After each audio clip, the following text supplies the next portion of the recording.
હરિઓમ મિત્રો, આજે આપણે ધોરણ 7 વિષય સામાજિક વિજ્ઞાન પાઠ 9 પૃથ્વીની બરાબર આગળના વિડિયોની અંદર ભૂમિ સ્વરૂપો જોયા, બરાબર ખડકોના પ્રકાર જોયા.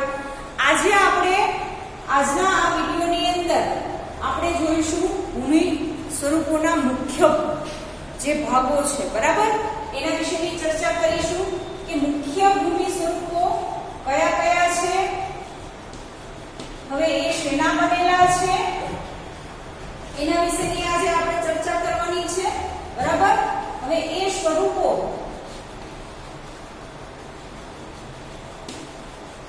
કઈ રીતે કુદરતી રીતે રચના પામે છે એના વિશેની આપણે આજે ચર્ચા કરીશું, બરાબર.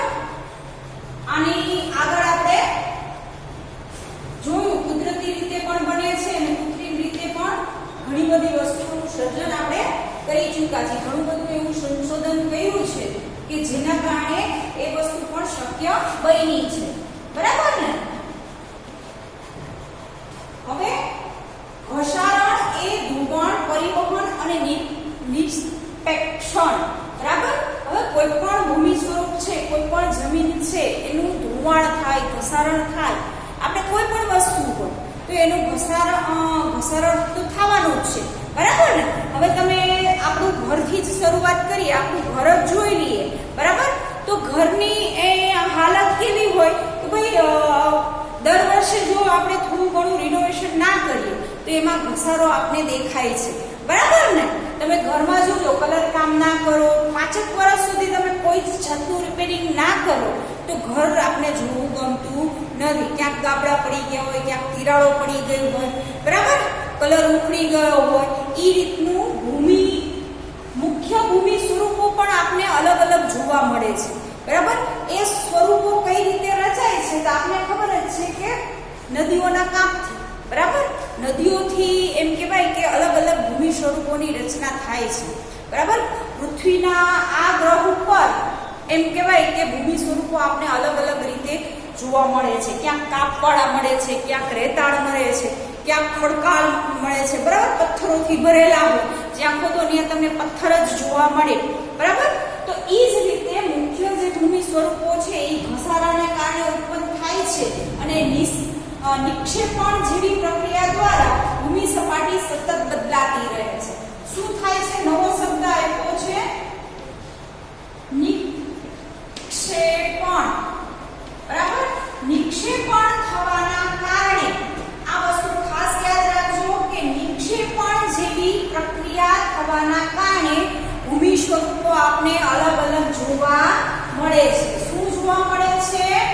ભૂમિ સ્વરૂપો અલગ અલગ, બરાબર.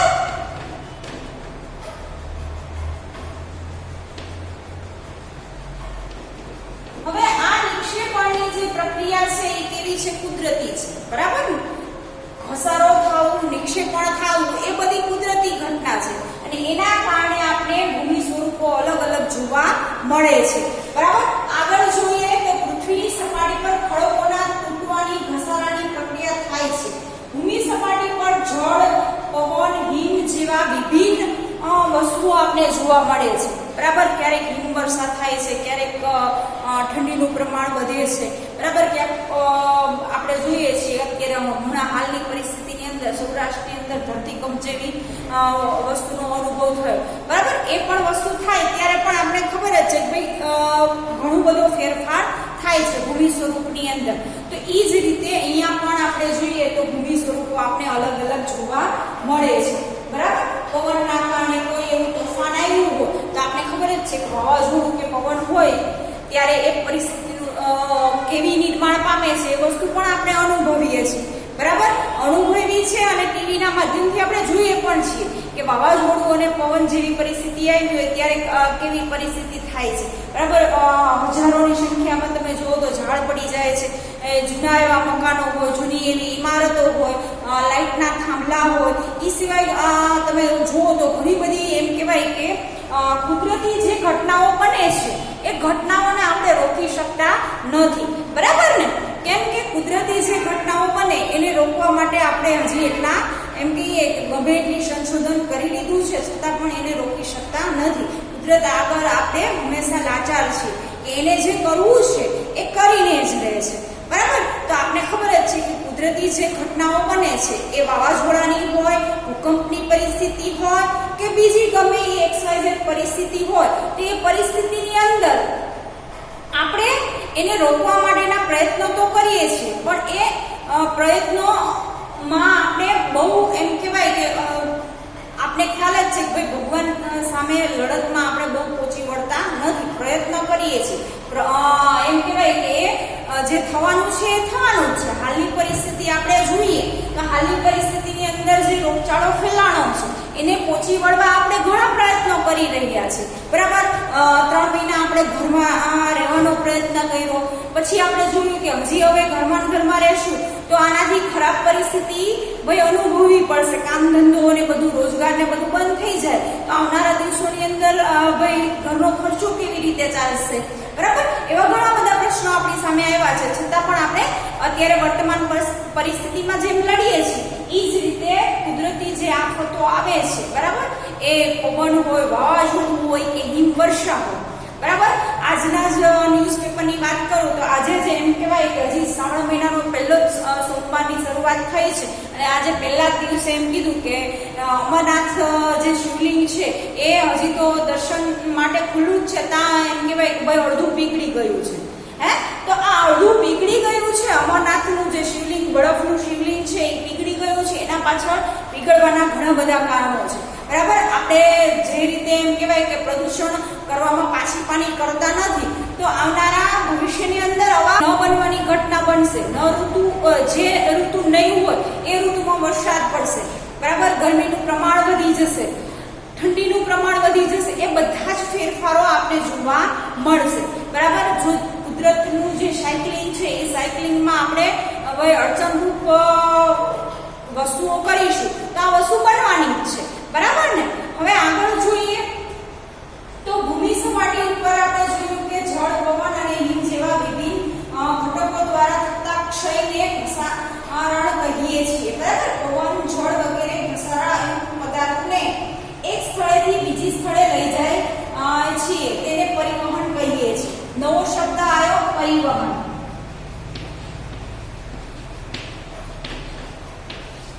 પરિવહન એક જગ્યાએથી બીજી જગ્યાએ વસ્તુને લઈ જવી અથવા તો ભાઈ આપણે જઈએ, બરાબર. એક જગ્યાએથી બીજી જગ્યાએ તમે જાઓ એને પરિવહન કહેવામાં આવે છે. આ વસ્તુ ખાસ યાદ રાખજો. હવે આપણે જેટલી પણ કુદરતી વસ્તુઓ તમે જુઓ છો, બરાબર, તો એ કુદરતી વસ્તુઓ કેવી છે? ભાઈ એક જગ્યાએથી બીજી જગ્યાએ જાય છે. હવે તમે વિચારો, અમદાવાદમાં સાબરમતી નદી છે એ ખાલી અમદાવાદ પૂરતી જ છે? આગળ જતી જ નથી? નહીં, એ અમદાવાદમાં સાબરમતી નદી તરીકે ઓળખાય છે. આગળ જ્યાં બી એમ કહેવાય કે જાય છે ત્યાં જે ગામમાં જે નામથી બોલાવાતું છે નામ બદલાય છે, નદી એક જ છે, બરાબર. એ જ રીતે કુદરતી જે આપણે જોઈએ તો સૂર્ય અહીંયા અમદાવાદમાં ઉગે છે તો બીજા સિટીમાં હું કઈ બીજો સૂર્ય ઉગે છે? નહીં, બરાબર. જે કુદરતી જે વસ્તુ છે એ એમની એમ સાયકલિંગ ચાલુ જ રહે છે, બરાબર. એમાં આપણે કોઈ ફેરફાર કરી શકતા નથી. હા, એના સમયનું આપણે માર્કિંગ કરી શકીએ છીએ, એ કયા સમયે કેટલું ટેમ્પરેચર છે એ બધી વસ્તુ જોઈ શકીએ છીએ, બરાબર. નદી કેટલી લાંબી છે, પહોળી છે, ક્યાં સાંકડી થાય છે, એ બધા જ સંશોધનો કરી શકીએ છીએ, બરાબર.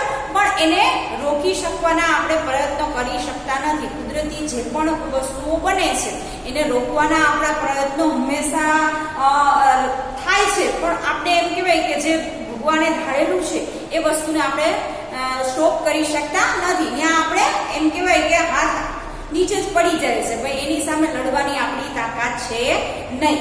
તો આ ભૂમિ સ્વરૂપોની અંદર આ વસ્તુ જોઈ. પછી જોઈએ કે ઘસારણથી અને નિક્ષેપણ સુધીની આ પ્રક્રિયા પૃથ્વીની સપાટી પર વિભિન્ન ભૂમિ સ્વરૂપોનું નિર્માણ કરે છે, બરાબર. વિભિન્ન એટલે કે અલગ અલગ જાતના ભૂમિ સ્વરૂપો આપણે જોવા મળે છે.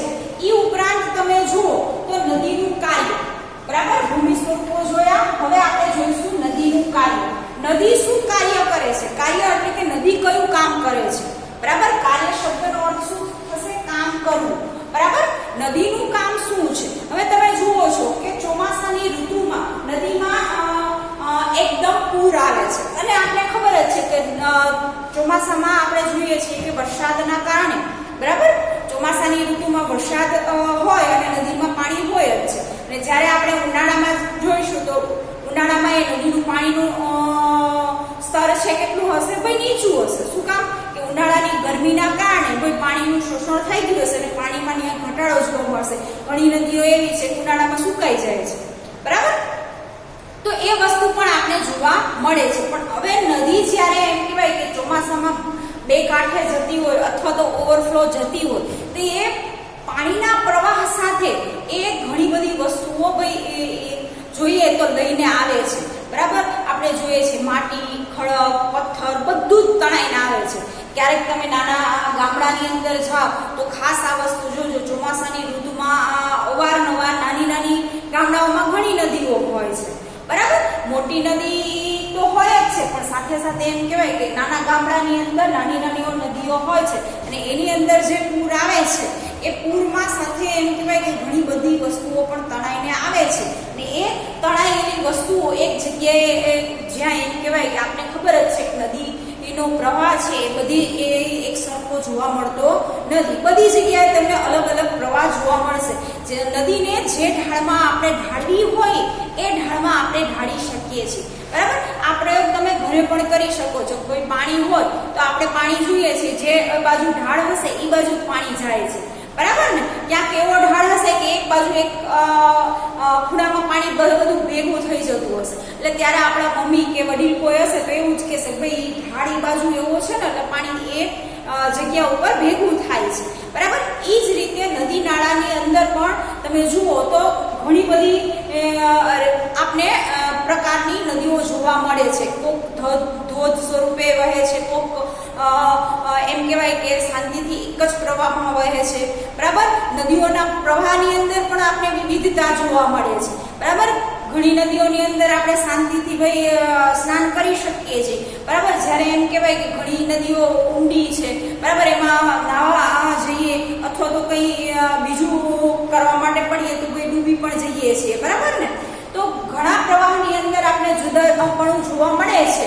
એ જ રીતે એમ કહેવાય કે નદીઓની અંદર પણ આપણે ઘસારણ, બરાબર, ધોવાણ અને જ્યારે એમ કહેવાય કે નદી નક્કર ખડક પરથી સીધા ઢાળથી ખીણમાં પડે અથવા તો નીચાણ વાળી ભૂમિમાં પડે છે તેને આપણે જળ પ્રતાપ કે જળ ધોધ કહીએ છીએ. હવે આપણે જોઈએ છીએ કે ઊંચો પર્વત હોય એ પર્વત ઉપરથી આમ પાણી પડતું હોય, બરાબર.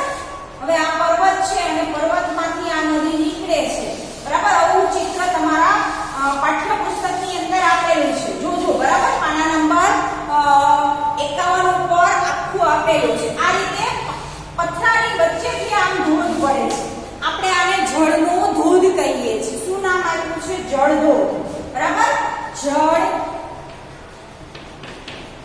ધોધ. કેમ? શું કામ જળનો ધોધ કીધો છે? કે ઊંચા પર્વત ઉપરથી નીચે પડી રહ્યું છે, બરાબર. એને આપણે ધોધ સ્વરૂપે કહીએ છીએ. ભાઈ આ નદી છે તો ઊંચા પર્વતોની વચ્ચેથી પણ નદીઓ નીકળે છે, બરાબર. અને એ નદીઓ જે નીકળે છે અને ધોધ સ્વરૂપે નીચે વહે છે એને આપણે જળ ધોધ તરીકે ઓળખીએ છીએ. ભૂમિ સપાટી ઉપર નીચે એમ કહેવાય કે ધોધ સ્વરૂપે આ રીતે પડતું હોય એને આપણે જળ ધોધ તરીકે ઓળખીએ છીએ. પછી આગળ જોઈએ તો એ ઉપરાંત પણ ઘણા સ્વરૂપો આપણે નદીઓના જોવા મળે છે, બરાબર ને. નદીઓ ભાઈ બધી જગ્યાએ એક સરખી વહેતી નથી. ક્યાંક એમ કહેવાય કે ઠંડા પ્રદેશની અંદર તમે જુઓ તો આપણે હિમાલયની નદીઓ વિશેની વાત કરીએ તો હિમાલય આખો બરફથી છવાયેલો ભાઈ વિસ્તાર છે અને હિમાલયમાંથી જે પણ નદીઓ નીકળે છે, ઉત્તર ભારતની તમે નદીઓ લઈ લો તો ઉત્તર ભારતની જેટલી નદીઓ છે એ 12 માસ શું કામ એ નદીઓમાં પાણી રહે છે? એનું કારણ એક જ છે કે ભાઈ હિમાલયમાંથી નીકળતી હોવાના કારણે.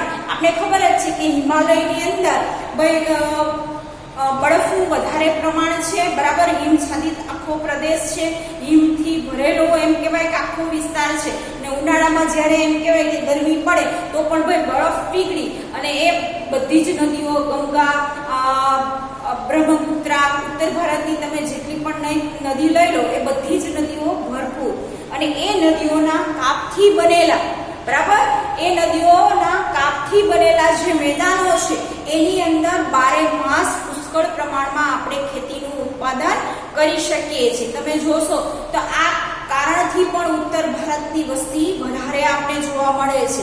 બરાબર, આપણો જે મુખ્ય વ્યવસાય છે ખેતીનો એ સારામાં સારી રીતે આપણે કરી શકીએ છીએ આ નદીઓને આભારી. નદીઓ ના હોય તો આપણે ભાઈ એ વસ્તુ કરી શકીએ નહીં. શું કામ કે નદીઓ છે તો ભાઈ જુદા જુદા મેદાનોની રચના થઈ છે અને એ જુદા જુદા મેદાનોની રચનાના કારણે ભાઈ ખેતીમાં સારો પાક લઈ શકીએ છીએ અને એ સારા પાકના લીધે આપણે જોઈએ છીએ તો આપણી એમ કહેવાય કે બીજા વિદેશ દેશોની સરખામણીમાં આપણો ભારત દેશ એ વસ્તુમાં આગળ છે.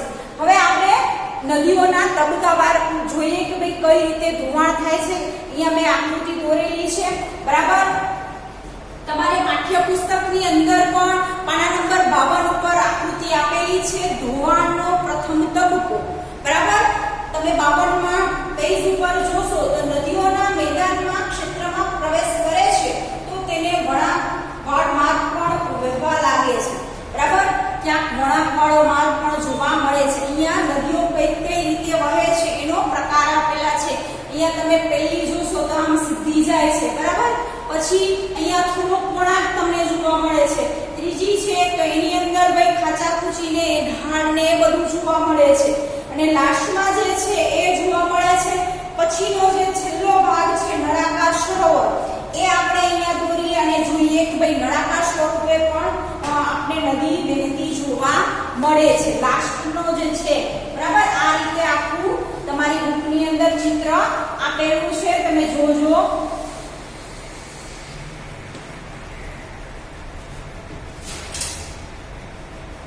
તો નદી આપણે અલગ અલગ રીતે કહી શકીએ કે ભાઈ ધોવાણ થતું જોવા મળે છે અને એ ધોવાણ ઘસારો ખડકોનો એ બધું જ હોવાના કારણે આપણે ઘણી બધી વસ્તુઓ સરસ રીતે આપણે મળેલી છે.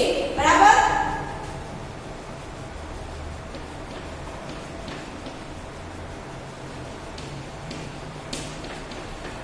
આ નળાકાર સરોવર સ્વરૂપે આપણે ભાઈ નદીઓ દ્વારા આવું નળાકાર સરોવરની પણ રચના થયેલી છે કુદરતી રીતે.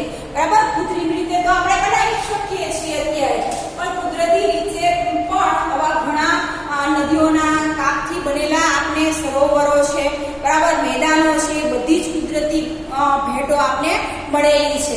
બરાબર, આગળ આપણે જોઈએ તો ત્યાં એમ કહેવાય કે બધા સર્પાકાર વહન માર્ગના કિનારા પર સતત ઘસારણ અને નિક્ષેપણ આપણે જોવા મળે છે. આ સર્પાકાર તમે જોઈ લો તો સર્પાકારની અંદર સતત ઘસારણ. બરાબર, આપણે જોઈએ છીએ કે સીધું આપણે જવું હોય, તમને એક જ એક્ઝામ્પલ આપું કે ભાઈ સીધું તમારે કોઈ પણ રસ્તા ઉપર જવું હોય તો આપણે આસાનીથી ચડી શકીએ છીએ. પણ જ્યારે એમ કહેવાય કે રસ્તો ઉબડ ખાબડ હોય અથવા તો ભાઈ આડાહોળો હોય તો ભાઈ આપણે ચડવામાં તકલીફ પડે છે. બરાબર ને, તો એ જે વસ્તુ છે એ અહીંયા પણ ભાઈ પાણીના પ્રવાહને પણ લાગુ પડે છે. નદીનો જે પ્રવાહ છે એ પ્રવાહને પણ આપણે જોઈએ તો ભાઈ એ વસ્તુ ઘસારો છે. બરાબર, એ ઘસારાના કારણે ભાઈ પ્રવાહ રોકાય છે અને પ્રવાહ રોકાય છે તો એની સાથે જે પણ વસ્તુઓ એમ કહેવાય કે આવતી હોય એ પણ ત્યાં સ્ટોપ થાય છે. બરાબર, તો એ ઘસારાની પ્રક્રિયા અહીં આપણે લાઇન્સર તમારી પાઠ્યપુસ્તકમાં પણ આપેલી છે ને અહીંયા પણ મેં ઘસારો અને નિક્ષેપણની વસ્તુઓ ભાઈ દોરીને તમને સમજાવેલી છે. ભાઈ આ રીતે નદીઓનો જે પ્રવાહ છે એના કારણે ઘસારો અને નિક્ષેપણ થાય છે અને નળાકાર સરોવરની રચના થાય છે, મેદાનોની રચના થાય છે.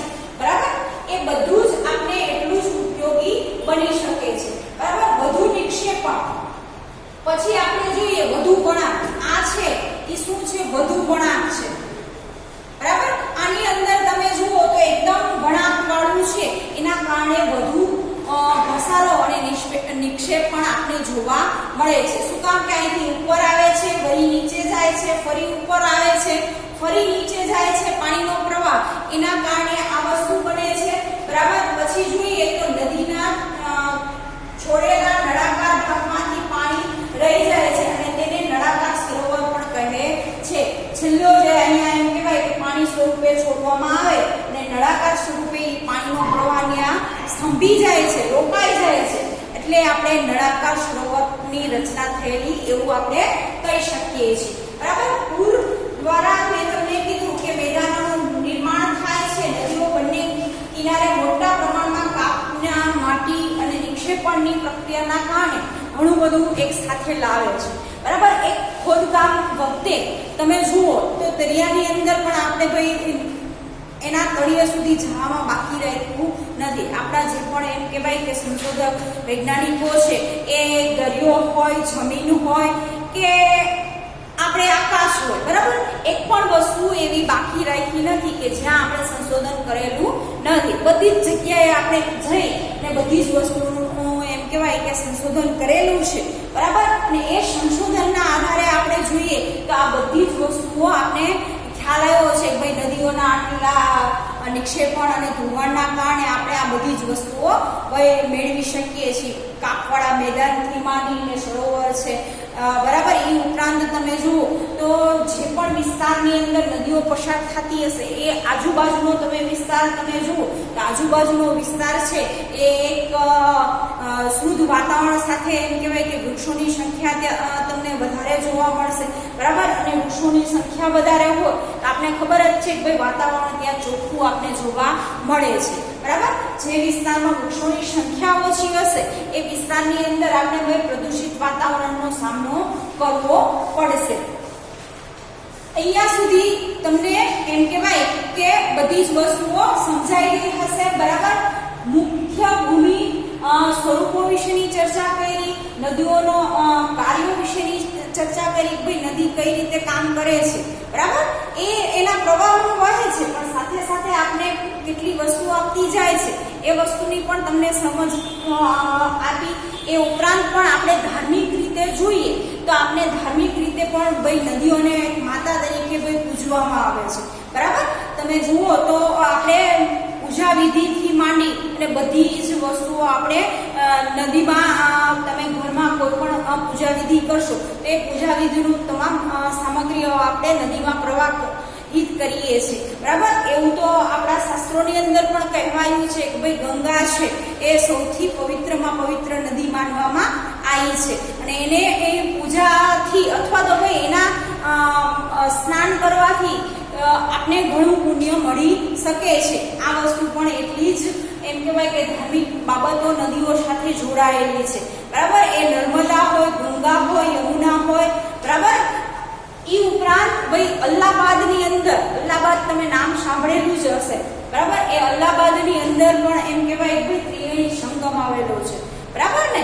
એ સંગમને તમે ભૂલશો નહીં કે ભાઈ 3 નદીઓનો સમૂહ. ત્રિવેણી સંગમનો અર્થ શું થાય છે ભાઈ ત્યાં 3 નદીઓનો સમૂહ ભેગો થાય છે. એટલે કે એક સાથે 3 જગ્યાએથી આવતી નદીઓ તમને પાણીના પ્રવાહની અંદર ભાઈ ફરક જોવા મળશે. બરાબર. એક પ્રવાહ ધીમો છે, વચ્ચેનો પ્રવાહ થોડો એનાથી ફાસ્ટ છે અને પછીનો પ્રવાહ એનાથી ધીમો છે. તો એ જે વસ્તુ તમને જોવા મળશે એ શું છે તો ભાઈ એ ત્રિવેણી સંગમની અંદર આપણે અલગ અલગ જોવા મળે છે. બરાબર. એ નદીઓ વિશેની માહિતી આપી. બરાબર. હવે આપણે જોઈએ તો અહીંયા સુધી તમને બધાને ખ્યાલ આવી ગયો હશે. એ ઉપરાંત તમને હું કહું તો આપણે નદીઓ વિશેની ચર્ચા કરી અહીંયા સુધી. હવે આગળના વિડીયોની અંદર આપણે આગળનો ટોપિક જોઈશું. એ ઉપરાંત અત્યારે ખાસ તમને કહી દઉં કે તમને જે વર્કશીટ આપવામાં આવે એ વર્કશીટ પાઠ્યપુસ્તકની મદદથી જ આપણે પૂરી કરવાની છે. બરાબર. પાઠ્યપુસ્તક તમે વાંચશો એટલે તમને દરેક પ્રશ્નના જવાબ એમાંથી મળી જશે અને A4 સાઇઝના કાગળમાં જ લખવાનું છે. આ ખાસ વિદ્યાર્થી મિત્રો વાત યાદ રાખજો. એ ઉપરાંત તમે જુઓ તો વર્કશીટ તમે સારા અક્ષરે પૂરી કરો છો એની સાથે સાથે જવાબ પણ જોજો કે તમે કઈ રીતના લખો છો. બરાબર. એનું માર્કિંગ પણ છે એટલા માટે ખાલી વર્કશીટ લખવા ખાતર લખવાની નથી. બરાબર. એના માર્ક આપેલા છે અને એ માર્ક તમારા અહીંયા ગણવાના છે.